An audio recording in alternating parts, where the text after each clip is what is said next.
पंचायत चुनाव पर बड़ी खबर इस वक्त आ रही है उत्तर प्रदेश की। आज की सबसे अहम और बड़ी खबर, बीजेपी ने पंचायत प्रत्याशियों की घोषणा कर दी है।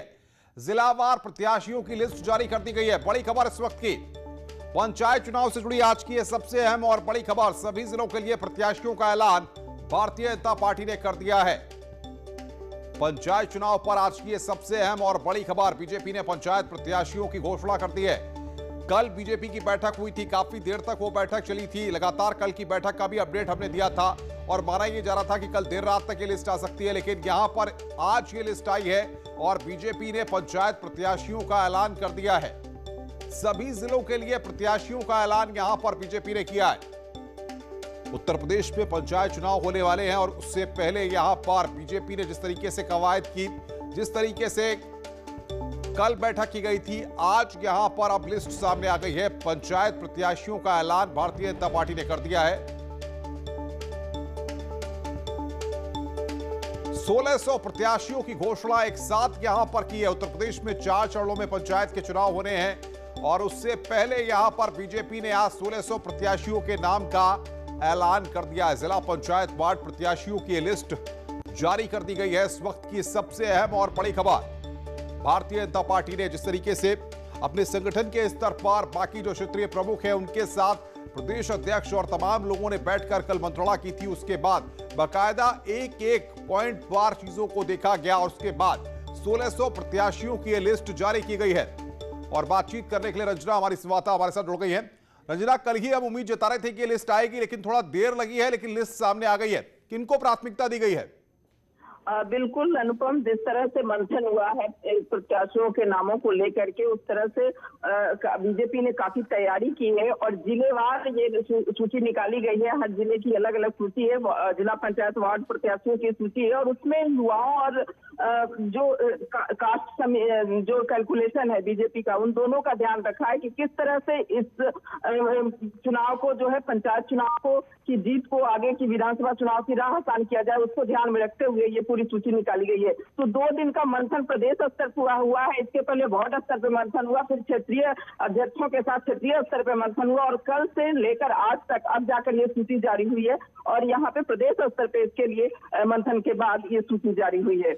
ये बात एक निकलकर सामने आई थी रंजना कि जो लोग पद पर हैं, अगर वो टिकट के दावेदार बनेंगे या टिकट उनको दिया जाएगा तो उन्हें पद छोड़ना पड़ेगा। क्या कुछ ऐसे भी लोग हैं? बिल्कुल, इसी के लिए प्रदेश स्तर पे इतना टाइम लगा है, इतना समय लगा है। अभी सूची तुरंत ही जारी हुई है तो अभी ये जो कल की बात हुई थी उसमें कहा गया था इसका ख्याल रखा जाएगा कि जो पार्टी पदाधिकारी होंगे वो चुनाव नहीं लड़ेंगे। तो इसलिए अब ये सूची सामने आई है अनुपम।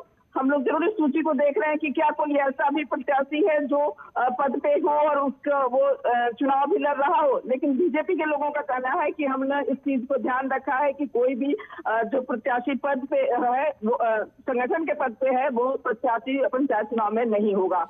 तो क्या रंजना, इसे इस तरह से समझा जाए कि अब 2021 में जो पंचायत के चुनाव हो रहे हैं, इससे कहीं ना कहीं बीजेपी 2022 का एक रोड मैप तैयार कर रही है, एक लाइन ऑफ एक्शन तैयार कर रही है, इसीलिए प्रत्याशियों के मंथन पर इतना वक्त लगा?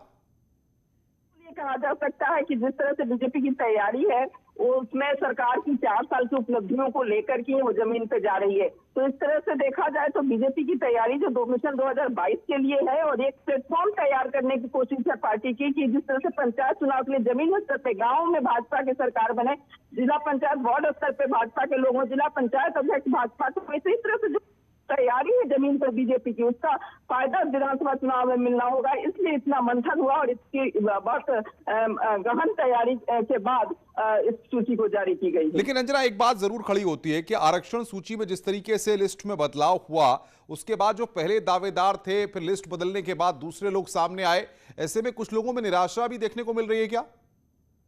देखिए, बीजेपी की एक अपनी स्ट्रैटेजी होती है और वो स्ट्रैटेजी अंतिम क्षण तक उनकी बनी रहती है, चाहे वो विधानसभा चुनाव हो, लोकसभा चुनाव हो और अब पंचायत के चुनाव में भी ये देखने को मिला कल से नामांकन शुरू हो रहा है अनुपम, और आज सूची जारी हुई है। इस सिलसिला इनका सभी चुनाव में होता है और बीजेपी चुनाव लड़ती है। इनका कहना है कि हमारा कोई भी कार्यकर्ता खड़ा होगा वो चुनाव जीतेगा, वो चाहे निराशा की आशा की बात है, फिर हम उसको आगे मौका देंगे, लेकिन मेरा कार्यकर्ता चुनाव लड़ता है, पार्टी चुनाव लड़ती है। तो इस सिद्धांत पर जब बीजेपी काम करती है तो उनके कार्यकर्ताओं में वो अपने कार्यकर्ताओं को जरूर मना ले जाते हैं कि हम अगली बार आपको मौका देंगे या दूसरी जगह मौका देंगे, और इस तरह से इनकी स्ट्रैटेजी है और उसी स्ट्रैटेजी के तहत इन लोगों ने काम किया है। पंचायत चुनाव की सूची भी इसी रणनीति के तहत इन्होंने जारी की है।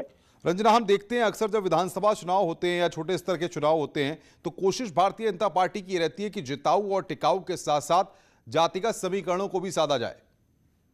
बिल्कुल, इस चुनाव में भी ये ख्याल रखा जा रहा है कि जो है उनके जो लोग हैं, देखिए जमीन पे लोगों को संतुष्ट करना, जमीनी कार्यकर्ताओं को संतुष्ट करना, ये बीजेपी की स्ट्रैटेजी है इस चुनाव में। और यही कारण है कि बीजेपी ने जो इनके 300 से अधिक विधायक हैं, कहा कि विधायकों के जो बिल्कुल रंजना, आप बने रहिए हमारे साथ, आगे भी आपसे अपडेट लेते रहेंगे। रंजना हमारी संवाददाता बड़ी खबर पर अपडेट दे रही थी। पंचायत चुनाव के लिए बीजेपी ने प्रत्याशियों का ऐलान किया है। इस बड़ी खबर पर लगातार हम बने हुए हैं। रुक रहे ब्रेक के लिए, ब्रेक के बाद जल्द हाजिर होते हैं।